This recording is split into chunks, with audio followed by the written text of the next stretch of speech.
afternoon, everyone. How are you? Welcome. My name is Dr. Anika Daniels-Osaze, and I'm the Director of Diversity, Education, and Research in the College of Medicine. And with me, I have... Good afternoon, everyone. My name is Renato Goldstone. I'm the Undergraduate Program Coordinator for the Office of Diversity, Education, and Research. Welcome. So we're so excited to have you here for our third annual Dr. Samuel L. Kountz lecture, and we are also happy to have our distinguished guest, Dr. Wayne Riley. So I will go ahead and get started by introducing Dr. Riley. Dr. Riley was appointed as our 17th president here at SUNY Downstate Medical Center in January of 2017. He is an academic primary care general internist with more than 25 years of progressive senior executive level management, policy, and leadership experiences in academic medicine, patient care, research administration, academic health center administration, healthcare management, health policy, biotechnology, and government service and organized medicine. A lot, to say the least. Dr. Riley earned his Doctor of Medicine degree from Morehouse School of Medicine, a Bachelor of Arts degree in anthropology with a concentration in medical anthropology from Yale University, and a Master's of Public Health degree in Health Systems Management from the Tulane University School of Public Health and Tropical Medicine. He also earned his Master's in Business Administration from Rice University's Jesse H. Jones Graduate School of Business. Dr. Riley completed his residency training in internal medicine at Baylor College of Medicine in Houston, Texas, where he rose from instructor of medicine to vice president and vice dean for health affairs and government relations. He also held an associate professorship of internal medicine. Dr. Riley is the immediate past president and president emeritus of the American College of Physicians. He has served as chair of the prestigious National Academy of Medicine, of the National Academy of Sciences, as an elected member of the Administration of Health Services, Education, and Research, and is recognized as the master of ACP. Dr. Riley also served as a member and secretary-treasurer of the Society of Medical Administrators, a member of the American Clinical and Climatological Association, and as a member of the Sullivan Alliance to Diversify the Health Professions. Dr. Riley is the recipient of numerous awards and honors, including election to the Alpha Omega Alpha Honor Medical Society, the Arnold P. Gold Medical Humanism Honor Society, and the Delta Omega Public Health Honor Society. He has also received the SUNY Downstate Atlantis Award for Outstanding Public Health Leadership, a Doctorate of Humane Letters honorary degree from SUNY Downstate Medical Center, and a Doctorate of Science honorary degree from Tuskegee University. That was a lot. So he is clearly qualified to give a talk on mentorship and leadership within the healthcare industry. So at this point, I would like to welcome Dr. Riley to the podium for an outstanding Well, good afternoon, friends and colleagues, students. Thank you for this wonderful honor to commemorate our late, great colleague and professor, a little feedback here. Late, great colleague, Dr. Samuel Kountz. For the students in particular, you should know that Dr. Kountz was a trailblazer. He was among the first African-American surgeons to be trained in transplantology. And he was so impactful in surgery that his legacy still lives on, not only here, but around the country at transplant programs around the country. So Dr. Kountz left us too early. He died prematurely after an illness. His son, he has one son who's a physician in New Jersey who visited me a few months ago. So the family is very appreciative of how we keep his memory alive. Now, the title for this talk is, as you see, Role Models and Mentors in the Health Professions, the Secret Dimension. And this, I really give this talk a lot towards the students because students sometimes look at people like me and your professors and they sort of don't get that we didn't get here just because of ourselves, and that there is no one in the health profession, whether you're a nurse, a PA, occupational therapist, physician, etc., who has not been helped by mentorship. And I call it the secret dimension. In some respects, it's not the not-so-secret dimension, but it is in many respects for students. They don't understand sometimes how important it is to have mentors, to cultivate mentors, and to understand the power of mentorship in getting you to where you want to be as a health professional. So again, I think this is a perfect talk that reflects, I think, Dr. Kountz's passion for medical education for students and training his fellows and surgeons who continue to work to this day. So a little bit more about Dr. Kountz. He was obviously a very distinguished surgeon, very active as a pioneer in transplantology, as I've mentioned. He performed the first successful kidney transplant between humans who were not identical twins in 1961. Think about it. Most of the transplants had been just limited to identical twins because of the matching of the kidneys and so forth and ABO blood types, et cetera. But he was the first one to do that in 1961. Amazing achievement. He developed the prototype for the Belzar kidney perfusion machine. Again, a significant contribution to the way we do transplants even to this day. And again, in 1972, he was appointed as professor of surgery and chairman and surgeon-in-chief at Kings County Hospital, recruited here from Stanford University, where he had trained under some outstanding surgeons out at Stanford. So he was a tremendous role model, and that's why this lecture is named after him. So let's jump right in. What is mentorship? Mentoring, as it's referred to, is a system of semi-structured guidance where one person shares their knowledge, skills, and experience to help others progress in their lives and career. Now, I bolded semi-structured guidance. So students, what does that mean? That means that there's no course for this. There's no syllabus for being in a mentor-mentee relationship. It's somewhat fluid. It does have a little structure because generally it's because you're here or because you're in a health profession. That provides the structure. But it's semi-structured, and that's an important thing to remember. Second point, mentorship is about empowering another to identify their own concerns and then helping them find ways to resolve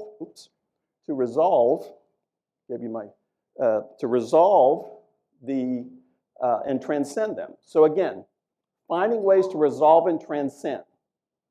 That's an important factor that we have to think about when you're a mentor or a mentee. And mentoring is more than giving advice.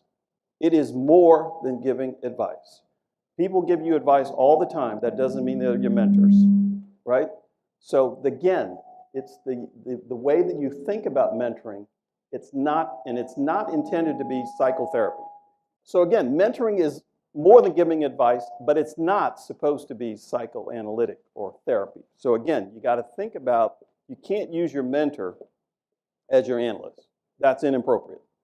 Very inappropriate. And I've seen situations where, somebody has come to me for guidance and, I start saying, wow, I'm starting to feel like a psychiatrist now. No, I'm not supposed to feel like that as a mentor. So you got to make sure that that is appropriate. What strikes you about this photograph? Look at that photograph. What strikes you about it? What's that? Direction. No, but what is this? What is this turtle on? A stump? A fence post, maybe, out here in the countryside? How did the turtle get there? How did the turtle get there? Did the turtle crawl up that thing and get on top there? What's that? Somebody, say that again. Somebody placed that turtle there, right? So, again, this is an image that really, I think, encapsulates what mentorship and being a mentee is. And again, who better to say it than Alex Haley? He said, anytime you see a turtle up on top of a fence post, you know he had some help. Or as the way that I tend to say this, if you ever see a turtle on a fence post, you know it didn't get there on its own, right? So this is the best, I think, representation of how all of us feel who've been blessed to do what we do on a daily basis, somebody helped us to get up that pole, up that fence post. And students, this is what you have to remember just in terms of visually, how you think about your career, whatever you're pursuing, nurse, PA, medical informatics, occupational therapy, physical therapy, you want to get on top of that fence post. You want to get to your career to do good work. You want to get to your lab to find great discoveries. You want to get your degree to go out and change the world and change your family's world, right? So again, keep that picture in mind when you think about how you can benefit by mentoring and how mentors can benefit you. Now, everybody in here who's a professor or self-described big shot, unknown big shot, made up big shot, we all know this. Behind every successful person, there's a collection of mentors who help them get there. We're all turtles, ladies and gentlemen. We're all turtles who got on top of that fence post. Now, sometimes we don't act like it, which is unfortunate, but for students, you have to understand, I would not be the 17th president of this great institution had I not had a whole string of mentors that got me to this point, and I'll share some of them with you. So again, the guidance of a mentor emboldens a person's inner drive to achieve. If you don't have the inner drive to achieve, it doesn't matter what your mentor does. And in fact, your mentor is probably doing psychoanalysis if you don't have that inner drive. So again, the guidance of a mentor emboldens, it strengthens you. It becomes synergistic with your inner drive to succeed and to be impactful in your career or to be whatever you want to be in the health professions. Mentors are great listeners who offer strategies on how to overcome hurdles and excel at life. They're not going to give you the answer, but they're going to say, hey, had you thought about this, Wayne? Or would you consider this way to do this as opposed to this way? Or should you take that fellowship or that course or that clerkship instead of that one? So again, they'll try to pull out strategies on how you can deal with your daily existence as a student, or even those of us in administrators or faculty. We have the same kind of issues, different level. So again, mentors can be great listeners, great sounding boards. And some of the best mentors, you'll talk to them and they won't say a word. They'll just look at you, Prosper, and I see.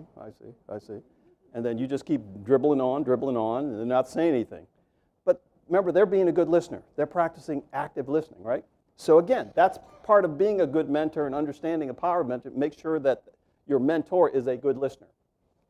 Not only does mentoring provide transferable skills and knowledge, but also provides professional socialization and personal support. The health professions are very big on the professional socialization. We believe in the health professions that we're called to a different standard of conduct in the way we interact with each other, the way that we treat our patients, our ethical moorings as health professionals are very important. That's the professional socialization that is very important to your development as a health professional. Now, we don't have to look very far for good examples of mentoring. And this is somebody everybody in the world knows, one of the most famous women in the world. And here she is, she's crediting Maya Angelou, the great Maya Angelou. She said, she was there for me always, guiding me through some of the most important years of my life. The world knows her as a poet, but at the heart of her, she was a teacher. When you learn, you teach. When you get, give is one of my favorite lessons from her. And so I want you to listen to this, if it cooperates here. A little clip of Oprah talking about this. This is going to be so good. Of all the lessons I've learned in my entire life, this may be at the very, very, very top of the list. I first had this lesson probably It was in my 20s. It was in my 20s when I first started to learn this lesson. And over time, I got it. And now I really got it. I was visiting Maya Angelou and having a conversation with her about life and so many other things. And we were in the midst of a book club selection, actually, her book, Heart of a Woman. And we ended the evening in our pajamas having this little discussion. So this is just very brief. Take a look at this. One of my favorite life lessons. The other most important lesson, well, it's hard for me to number them, but let's say one of the most important lessons I ever learned from you, and I still am, you know, I think I know the lesson, and then I'll walk into a situation and think that's that same lesson, and that is when people show you who they are, believe them. Yes, absolutely. A person says to you, I'm selfish, or I'm mean, or I am unkind. Or I'm crazy. Or believe them. They know themselves much better than you do. Mm-hmm. But no, more often than not, those of us who don't trust life say, don't say a thing like that. You're not really crazy. You're not really unkind. You're not really mean. And as soon as you say that, the person, pow, Let you know. and shows you, I told you. I told you I was unkind. So now why are you angry? Wasn't that a great conversation between a mentor and a mentee? What did Oprah do? She used a little bit of humor. She used a little bit of drama to get her point across, right? They were in a safe space. They just happened to be at this book club and they all have their matching pajamas on. You don't have to do that with your mentor. But that was a great dialogue between a mentor and a mentee. It was very relaxed, it was honest, it was funny, it was humorous, and it was impactful. Remember, she said she has never forgotten that conversation. So sometimes mentors with the power of just one conversation can make such a difference in how you see the world, yourself, and what you want to achieve. It continues. We just had Black History Month. This is Black History Month. We had Dr. King's birthday in January.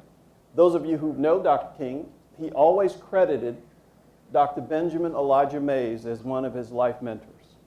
Dr. Mays was the president of Morehouse College, where he went to school. A Phi Beta Kappa in 1922 of Bates College in Maine, who became one of the most impactful college presidents in the country, but for Dr. King, one of his most cherished mentors. And King would say, he would talk about Dr. Mays as being an outspoken critic of segregation before the rise of the civil rights movement.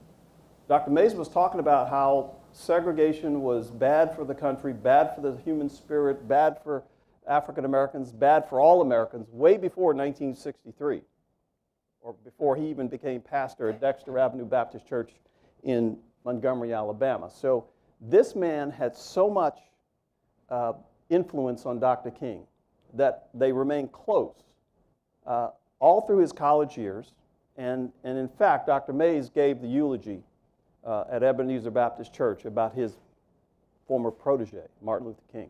So again, even great men that we now have on a pedestal, and there's national monuments to in Washington, D.C., and national holidays, had a mentor. And again, Dr. Mays and his emphasis on the dignity of all human beings and incompatibility of America's democratic ideals with its then social practices became vital aspects of the language and the interest and the work of Dr. King. So again, we look at Dr. King as such an amazing figure, but he was just like us. He was just like us, y'all. He had a mentor, and this is one that he credited to the day of his death. And in fact, Dr. Mays spoke at his funeral again after his death. Now again, Dr. King turned it around. Not only was he mentored, but he mentored. John Lewis. John Lewis was the youngest member of the folks who spoke at the Washington Monument when Dr. King gave his great speech. And Dr. Lewis, Congressman Lewis, says that, look, Dr. King mentored me. He said, in 1955, at 15 years of age, I heard Dr. King and I heard Rosa Parks. They inspired me to get in trouble. They inspired me to get in trouble. He wanted to go to Troy State, which is a college in Alabama. When he did not hear back from them, he wrote Dr. King, who invited him to meet him on the matter.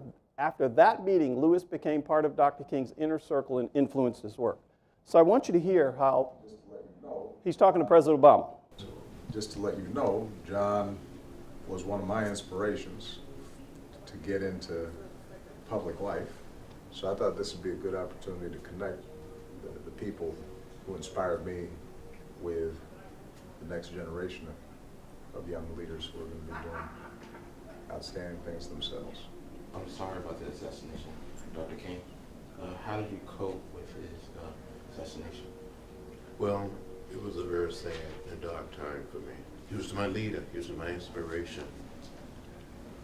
But when he was assassinated, I said to myself, I said, listen, Seth, you cannot get down. You got to pick him up and keep going. And that's what I've tried to do. The thing I regret, I think, more than anything else, and I probably didn't spend enough time with him and learning from him. I thought he would be around a long time. But there was this sense of urgency that we had, you know. Mm-hmm. Growing up now, I know that a lot of the things that we do and what we say, it could possibly come with consequences. I've seen that through your work as being a president, your work as being a congressman, and then also a protester as well. Seeing Selma, and then also documentaries about what you and the other protesters and historical figures had to do to make sure we have what we have right now. Without that, we wouldn't be sitting here having this type of conversation. So knowing that, I feel motivated to go out and say and do what I believe, and know that there may be some consequences that come with it, because I know something good could come out of it. So again, the power of this clip is you have the former President of the United States saying that he was inspired by John Lewis and his example. And then you have this room full of young men who are watching this dialogue between them. And again, think of how powerful that mentor-mentee situation is for those young men to see these two great Americans, talking and putting in context how Congressman Lewis's life had meant so much to President Obama. And remember, Dr. King had mentored John Lewis as a young man. So again, these are just little snippets of conversation that I think, again, I want to underscore to you how the power of these type of interactions with your mentors. Not everybody can be blessed to have John Lewis as an inspiration. We can all admire Congressman Lewis and President Obama from afar, and that's good too. But you can replicate this on a daily or weekly basis with your mentor, or if you're a mentor, with your protege, your mentee. So again, the power of this type of dialogue to me is very important in terms of how you should think about your ability to be a protege or to be a mentor. Now, let's go more specifically to the health professions. We know that mentorship offers a means to enhance the performance of those of us in health professions. It can promote learning opportunities. And this is the way it happens, colleagues. Rami, I'll pick on you. This fine doctor came to see me one day. No, he sent me an email. This is what I like about this. Rami sent me an email. Dr. Harrell, I need to talk to you. And I said, sure, what do you want to talk about? So what do you want to talk about, Rami? Tell him. I want to talk about my profession and how can I advance my profession and my career to the future, and what kind of course or what kind of certificate I should. Yeah, so what did he just do? He did what? He did what? I heard it. The initiative, the I word. He took the initiative to reach out to me, right? He sent me an email. He said, Dr. Wright, you have time for me?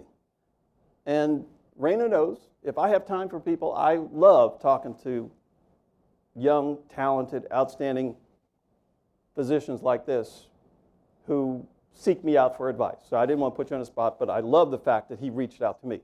Lesson 1, you have to reach out to your mentors. Guess what? I wasn't laying in bed one night saying, when is Rami going to call me?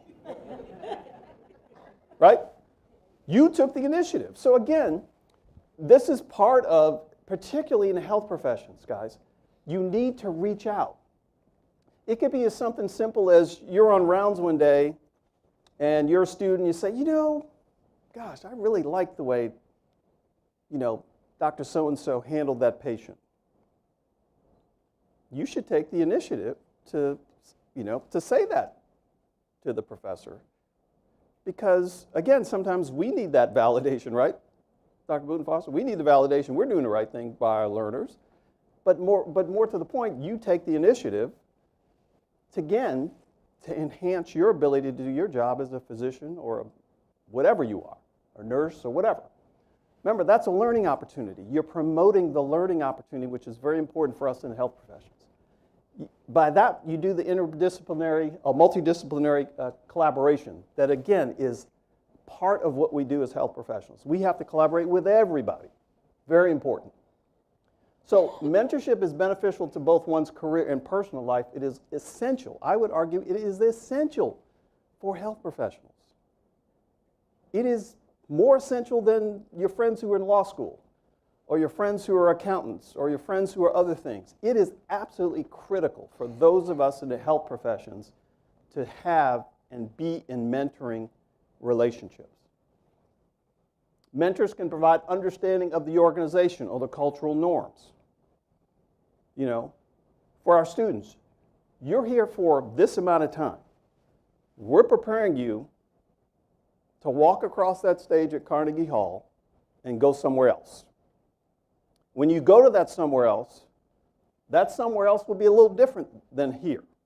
So you need to be able to have mentors that can get you grounded wherever your new place takes you, whether it's California, Staten Island, Manhattan, Connecticut, whatever. We have to prepare you to leave here. But in the leaving here, you have to get prepared for your next place. So that's why, again, having mentors that get you prepared for that next stage is critically important. Now, let's look at a few examples in healthcare. I happen to be a fan of medical shows because I critique them. Those of us who are, you know, we watch a medical show and they talk about, that's not the way it happens. I had this dialogue with my daughter, my 16-year-old. She said, Daddy, is that the way it really is? I said, that's not the way it is. So I love critiquing these medical shows. So here's a couple clips from one medical show, and I'll ask you your impressions after you see this first clip. I Googled you, and it said that you were in a plane crash. Am I talking to myself? I would rather talk about the medicine. Okay. Notice how I close without using felt pledges. You impressed?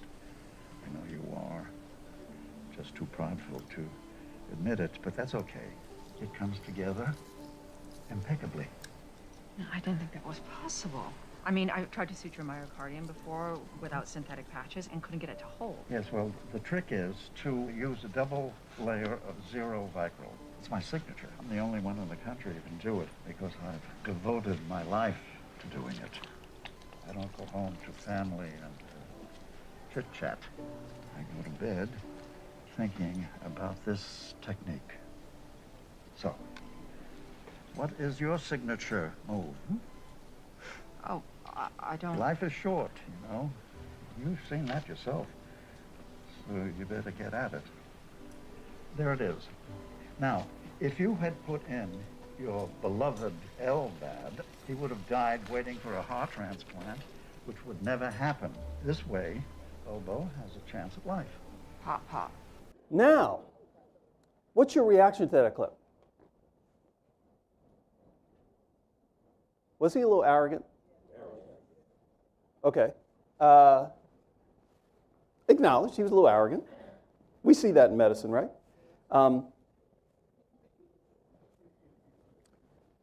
But where did he start the conversation? Remember the first thing he said to her is, I heard you were in an automobile accident. You remember that? An expression of concern. Then the rest of it was that arrogant stuff, right? But it started with an expression of concern. What did the young doctor do? She did what? She deflected it. But guess what? Good mentors know that. They know that they will get some deflection. So what did he do? He started doing what? Yeah, he sort of was a little arrogant. Well, this is my procedure, you know, all that crap. But he got to the point he was trying to make to her. At the end, he says, life is short. He referenced the first thing he said to her about having been in an automobile accident. And he's trying to make the point. You could see that she kind of froze a little bit to think about what he was saying. So, students, sometime you're going to get the arrogant approach. This is not my approach personally. And particularly, listen to me, particularly for students of color. If you have that conversation, do not be off-put by it. Because sometimes students of color would be off-put by that.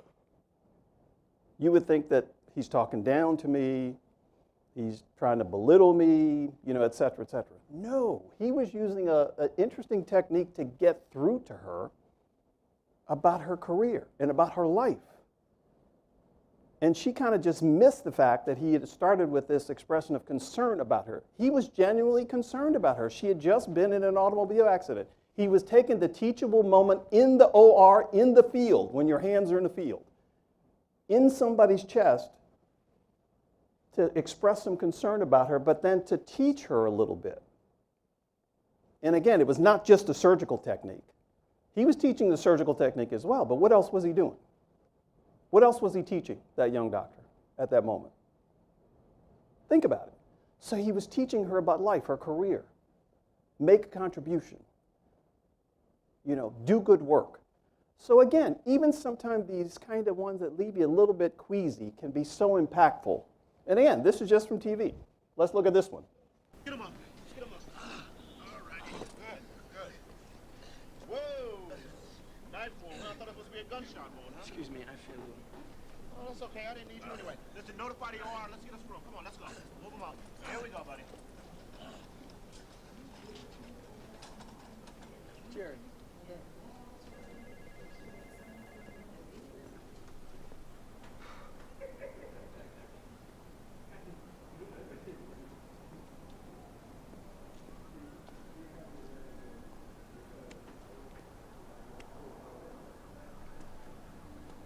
Feeling better?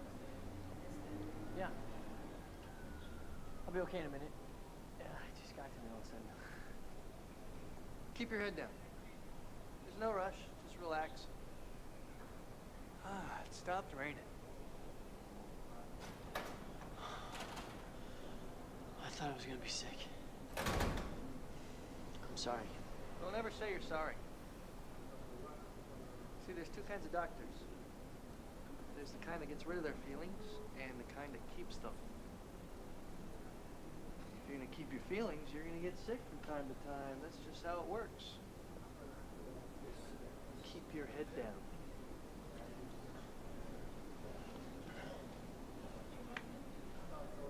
People come in here, and they're sick, dying, and bleeding, and they need our help. And helping them is more important than how we feel. But it's still a pain in the ass sometimes. Sometimes I just want to quit and do something else. Yeah.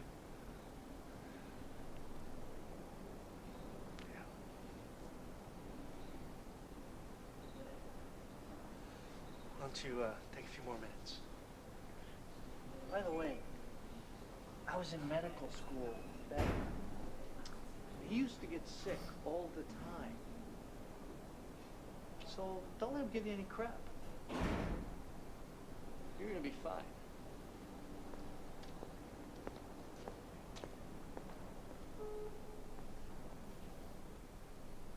So what strikes you about that conversation?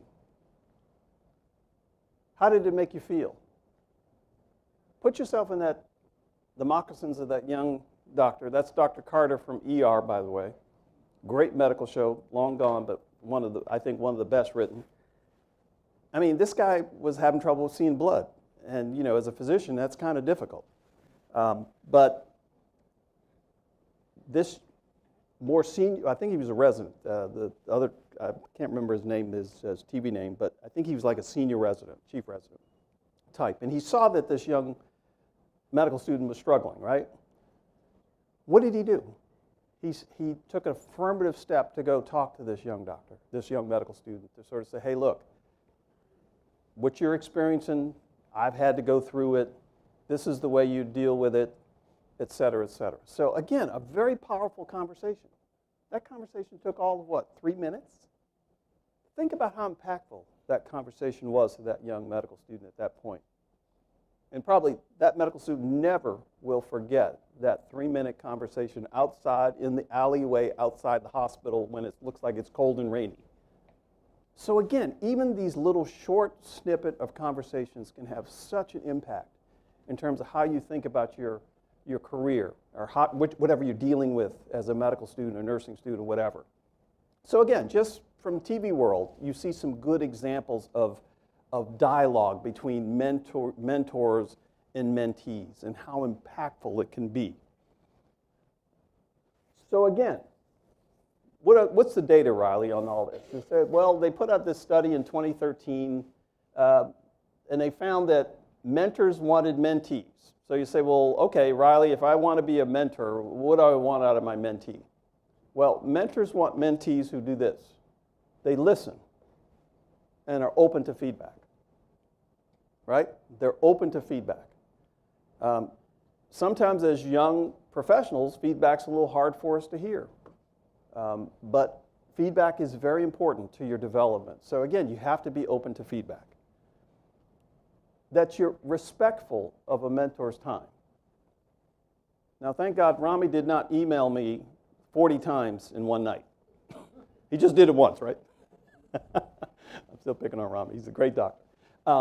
But yeah, he wasn't disrespectful of my time. He reached out to me and said, hey, I'm thinking about, and I responded. But, he didn't berate me. He didn't stalk me, So, yeah, you have to be respectful of your mentor's time and attention.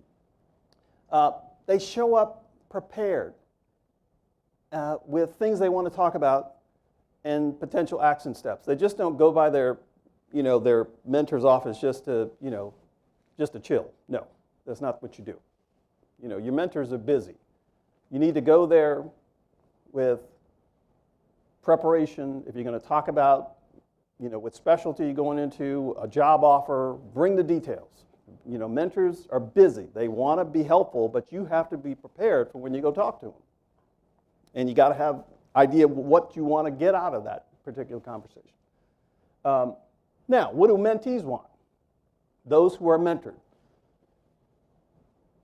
You want mentees to create opportunities for you and open doors. And that's quite okay, students. It's quite okay. It may be, you know that your particular nursing professor used to work at a hospital that you're thinking about for a job. You go to this particular nurse faculty member and say, hey, I heard you worked at blah, blah place. I'm interested in a position there. Yes, we love doing that, particularly good people who reach out. We love connecting you with places that we've been in our lives. So again, we want to create opportunities and open doors for those who are willing to do it. We want to help you through it. It's difficult. What did the guy do in the alleyway? He provided emotional support to that young medical student who was struggling, got a little queasy, and tried to help him through that. So again, the emotional support is important. Sometimes we don't pay enough attention to that as healthcare professionals and physicians to get the emotional support we need to take care of people or to do our research or to do whatever. Next, offer advice on work-life balance. Again, medicine and healthcare is your life, is a part of your life, but it's not your total life. And now, historically, we've not done that so well. But I can assure you, you're entering the phase of health professions where we're all concerned about well-being and burnout. And that we know that if people are feeling better about themselves, they're able to conduct their research, take care of patients better, teach better, interact better with everybody. So again, we're doing a better job of that. So they can help you with that. And then again, the career advice. For students, you need career advice. Sometimes you're a little resistant to the advice we give you students, but we want to give you career advice. And again, that's where you have to be open to it as a student. Now, the other thing I always tell, particularly students of color, your mentors will not always look like you. You hear me? They will not look like you. And sometimes we miss out on some great guidance and mentorship because we think we have to find a mentor who looks like us or is from the same part of town or speaks the same language. That is a big, big mistake. It is a mistake not to embrace mentors that are different from you, whether it's race, political leanings, field of interest, or whatever. I have mentors who I disagree with politically. We just don't talk about politics. We talk about everything else but that. So again, don't miss out on entering into a relationship with somebody who's a little different than you. Diverse mentors can offer various perspectives that will help you to be better rounded. So again, having diverse perspectives will help you more than you realize as a physician or a health professional. Seek out a plethora of different mentors throughout your life. I have mentors all stages of my career. Even today, I have mentors. Me, as a president, I have a mentor. I have mentors that I call upon when I can't figure out what the hell to do about this situation. I call them and say, hey, I'm stuck with this situation. The governor's driving me crazy, and they're trying to cut the budget, and Sorry, I just had a little mini meltdown.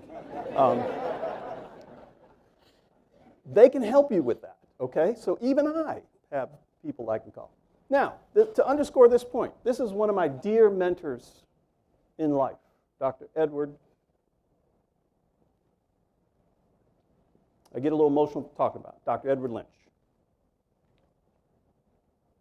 My program director at Baylor College of Medicine. This guy made me a great doctor. I've never forgotten it. He doesn't look like me. He's a white-haired, gray-haired guy. I mean, a white, gray-haired guy. What did I say, Rami? I messed that up. But this man mentored me like no other mentor that I had as a physician. And I keep this picture in my office from Dr. Lynch. And whenever I get to Texas, I go see him. Right now, he's pretty infirm, but every time I go to Texas, I go by and say hello. He doesn't look like me. So students, be open to mentors who don't look like you, because this guy made a big difference in my career in terms of me being an internist. He was the first person. So some of you asked me, how did you get to be president of the American College of Physicians? It was this man. When I was a second-year resident, he called me in one day. I said, oh, God, why is he calling me in now?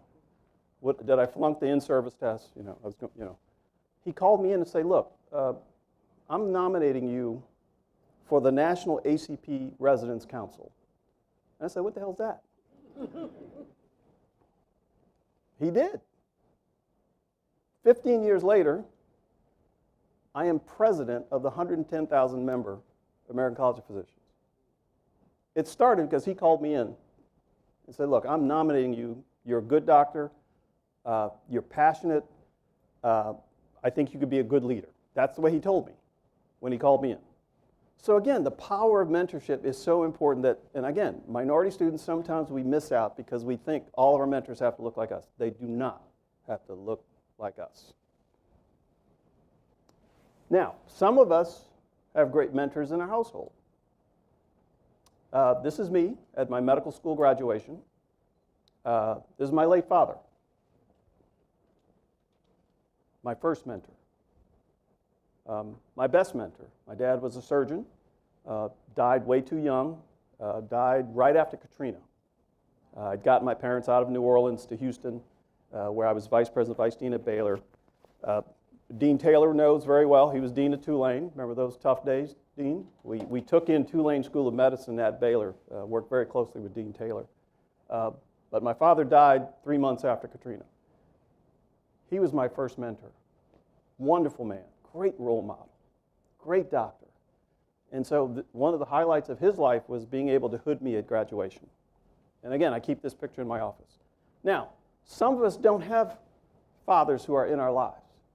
But you can find father figures or mother figures who can do the same thing as what my father provided for me. So sometimes we say, well, you know, I don't have a father, my father wasn't around, or my mother wasn't around, or, you know, I was raised by my grandmother. It doesn't matter. Find mother and father figures who can help you and who can, again, provide you the support.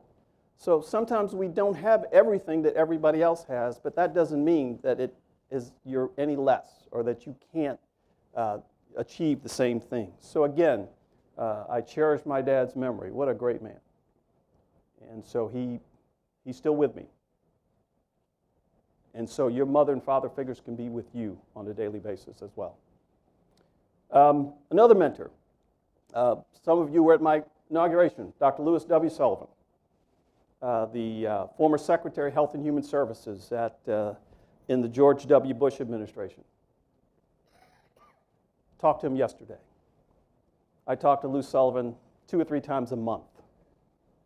He's been my mentor since I met him at freshman orientation at Morehouse School of Medicine. He had just returned from serving as Secretary of Health and Human Services, and I was class president, and I had to go meet with the president and, you know, tell him all the things what the students were mad about. And I never forget, he said, well, young man, what do you want to do with your life one day? And I guess it was the hubris of youth. I said, I want your job. He never forgot that. He still tells that story all over the country. Little did I know I got a job like his. But again, this is a fine man I still talk to, again, 3 times a week. So even at my stage, students, I still have mentors. I still call this guy. I called him the other day about something that was, you know, I was struggling with. And he listened, and he listened, and he gave me a couple, said, well, had you thought about this? Had you thought about this? You know, and again, you know, you sometimes look at all of us back here, oh, you guys are just, you know, just easy for you, you don't listen, you know. No, I still have a mentor to this day. I still call this Dr. Sullivan, a dear friend. So again, mentorship is longitudinal throughout your career.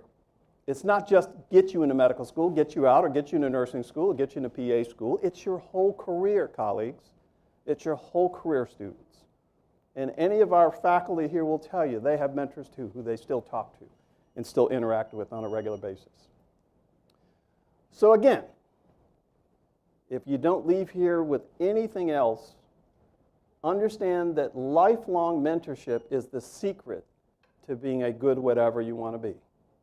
Whether it's a good doctor, a good medical informaticist, PA, nurse, whatever, with all the things we train folks here, that we all need to be consistently mentored and receive frequent feedback, guidance, and encouragement. We need that as health professionals. That we cannot fully develop without a collection of mentors offering us insights and understanding that we may lack. And that ultimately your personal and professional attitude will be determined by how eagerly you seek out opinions and advice from others, in particular mentors. Thank you very much.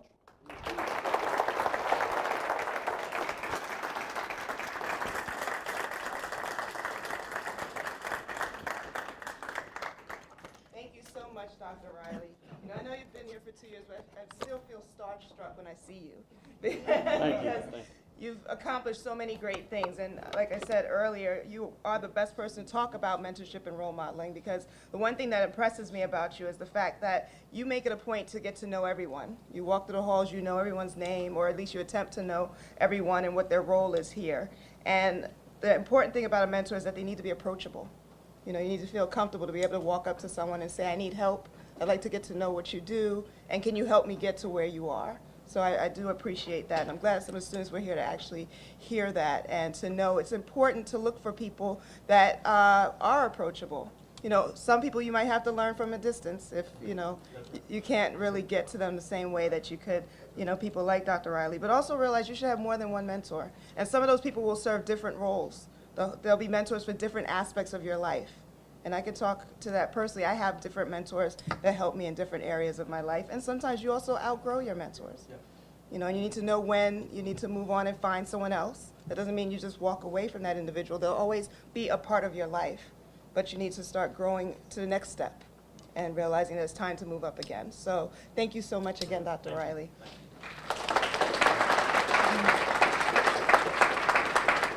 So as we transition to the next segment of our event, those who want to sit down, please, there are seats here available. Please feel free to have a seat. And we are about to start with our awards ceremony. So first and foremost, I'd like to thank our Associate Dean, Dr. Carla Booten Foster.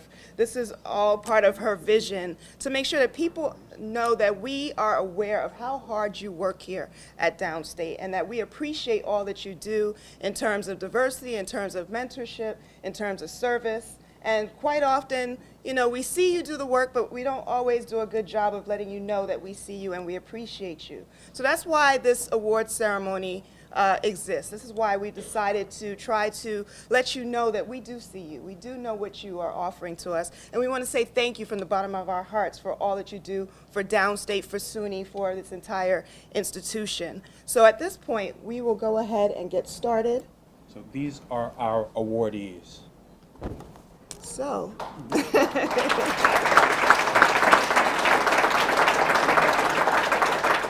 For excellence in mentoring, we will start off with Dr. Everton Prosper.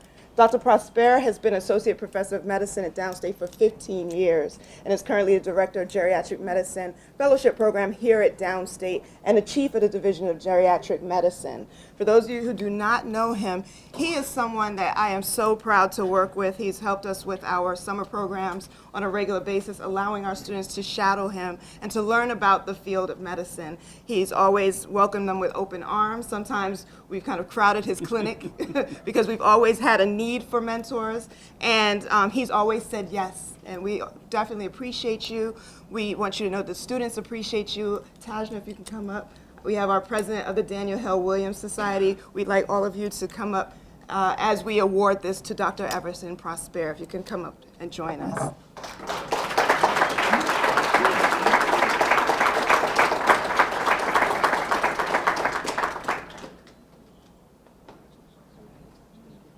If I may say, I feel like a turtle on a very tall. Here. Okay.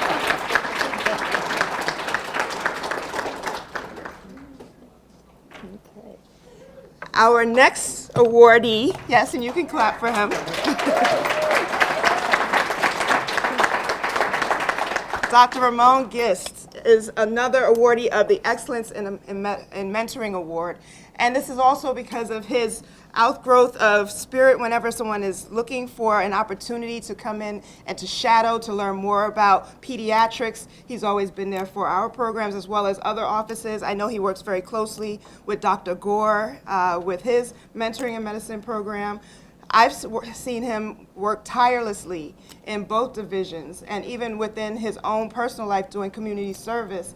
He has continually been a hallmark for diversity, for mentoring, for support, and just being there for students to allow them to be able to grow into his shoes. So thank you so much, and we would like to award you this point.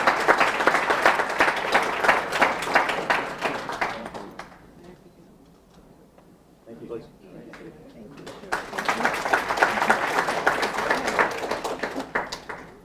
And now I think everyone knows this gentleman here.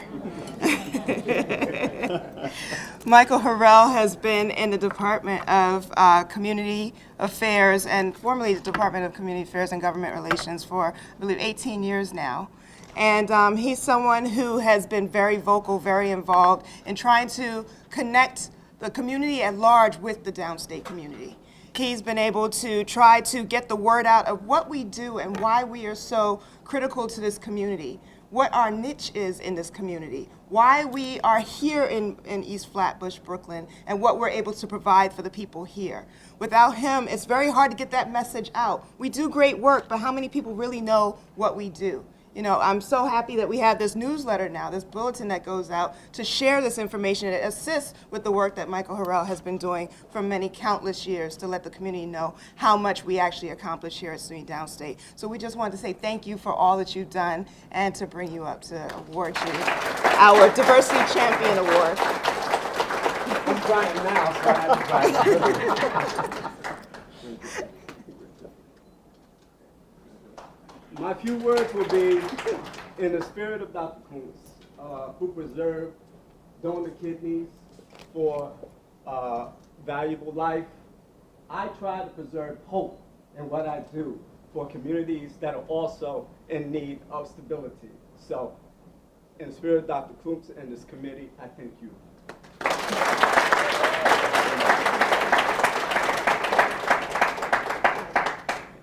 Our next Diversity Champion Award goes to Dr. Juan Marcos Alarcon.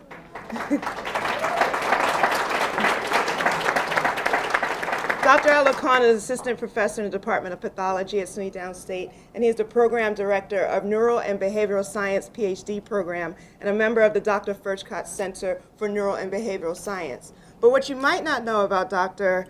Alarcon is that he has devoted his time, along with Dr. Jenny Libyan, to create a program called REACH. It's a summer program that allows high school and college students to come to the institution and learn more about the different spectrums of autism, and to actually get some hands-on experience in doing this critical research that we need in our communities.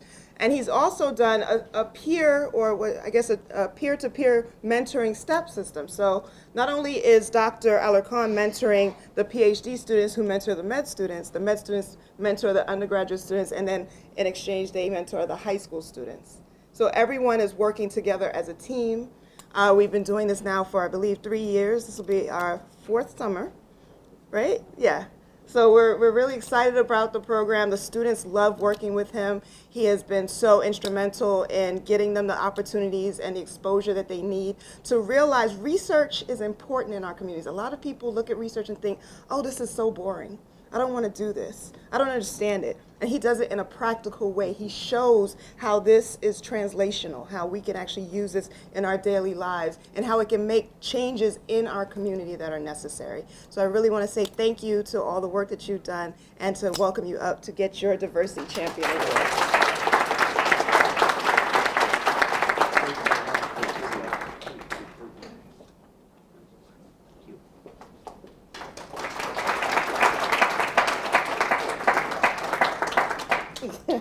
My favorite.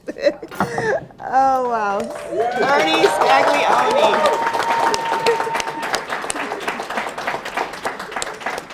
Where do I begin with Ernie? Everyone in this room knows Ernie. Everyone in this room has had Ernie's food. Yes. Everyone sees how meticulous he is in terms of just the presentation of what he does for the institution. He makes us look bigger than we are. And he puts so much love into the work that he does. And so often I see him toiling. He's here early in the morning, he's here late at night. And I don't know how often we say thank you to you, but we really wanted to let you know that we appreciate you. We see the work that you do. We wouldn't be able to have people at our events without food. You know what I mean? So the fact that you're here, we just want you to know how much we care about you, that we're happy that you're here, and we want to continue to work with you as long as we possibly can. I know you keep saying you want to leave. I'm not going to allow it. So please come up and accept this Outstanding Service Award.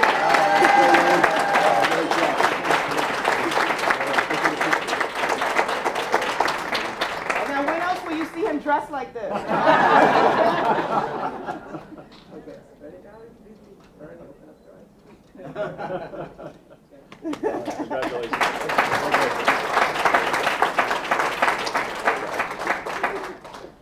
I think these awards make me happier than the recipients, honestly.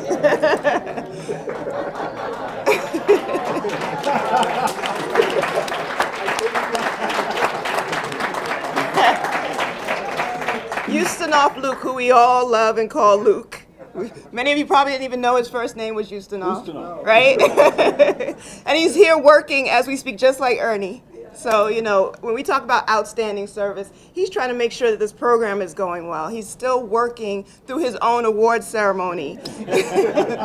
But Luke has always been instrumental in all of what we do at Downstate. He has been critical in just making sure that we document the history of the work that goes on at this institution. And he does it in such a humble way. He doesn't ask for help. He doesn't make a fuss about anything. And I know when he's stressed, I know it. But he will never say anything about it because he's committed to getting the work done. So we wanted to again say we thank you for the work that you've done. We appreciate you, Luke, and we want everybody to recognize how hard you work. So please come up and accept your outstanding service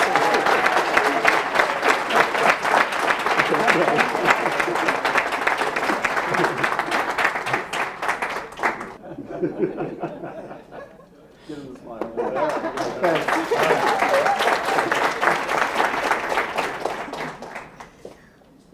Roger. Where's Roger?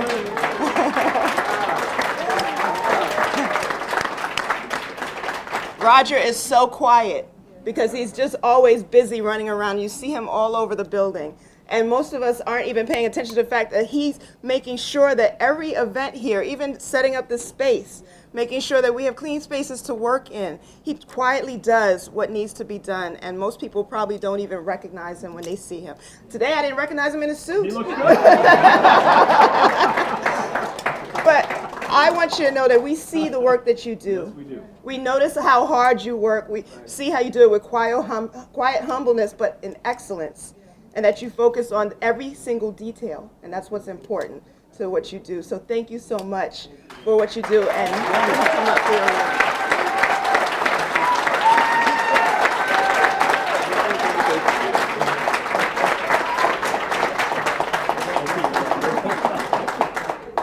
How many of you knew his name was Fresnel? I didn't know that.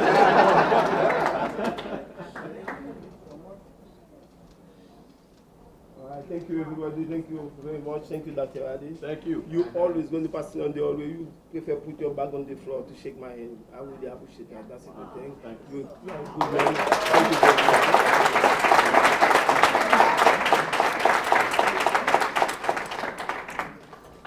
Okay. Now, how many of you know Rigor?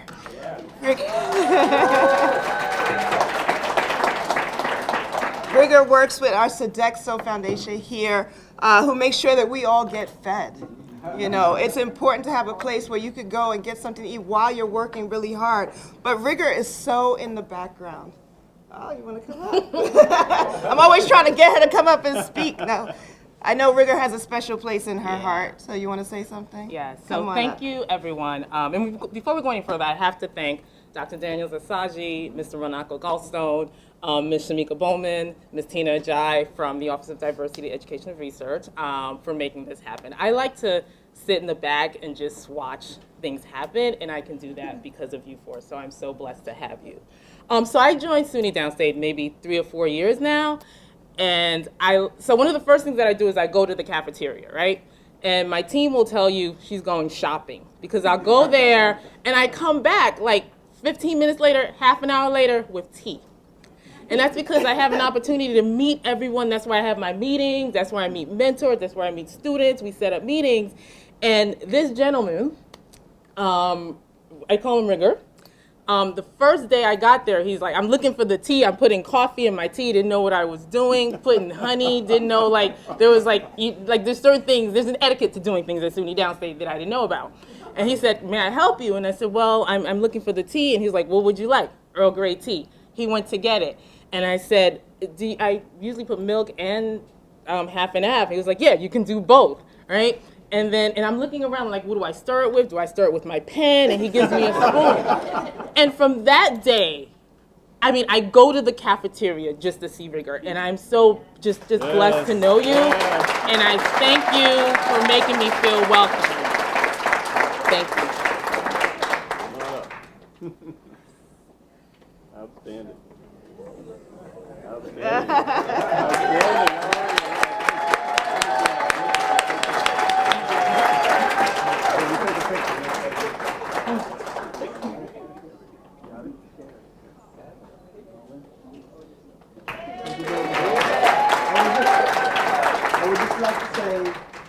pleasure serving you all, and I hope we can do a better job.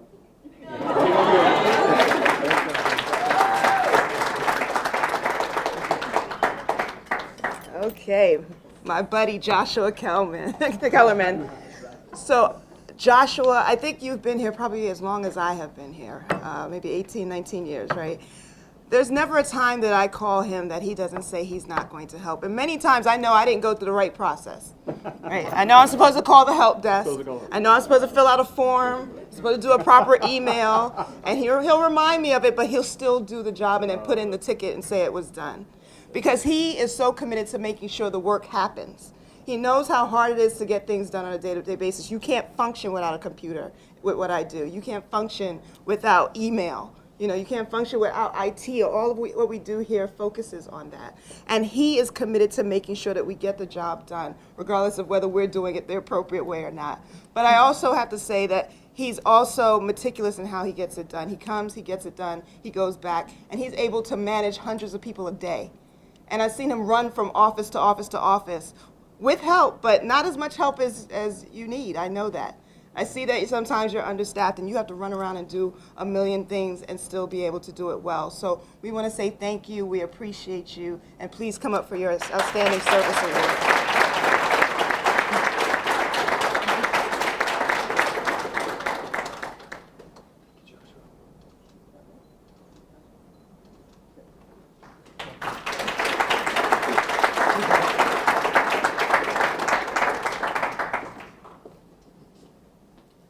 Okay, now last but not least, this is our first year doing a community service award because we recognize that where would Downstate be without the community?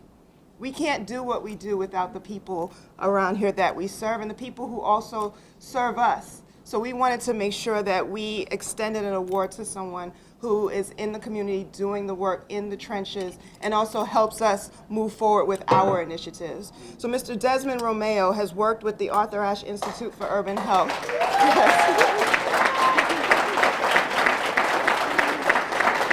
For many years as one of the barbers for the initiative that Arthur Ashe does through our public health goals of teaching health education through our community work. So he will actually work with men in his barbershop, teaching them information that they need to know to train others on how to improve their health. And they don't even know that they're being taught. You know, he's doing their hair, but at the same time, he's like, have you gotten your prostate checked? You know? And if you haven't, this is what you need to do. So he's educating you and beautifying you all at the same time. I don't know if you want to say something, Dr. Fraser? So we've worked with Desmond now for about 15 years. I started when I was a kid. I love to say that.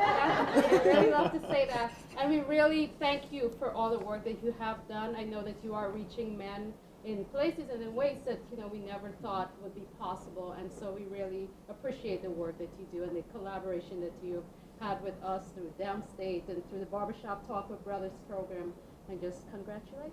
Thank you.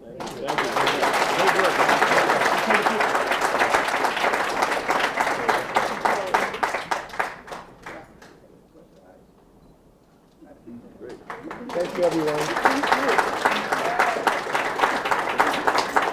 So I'd like to say thank you and congratulations to all of our award recipients. Can we give them another round of applause?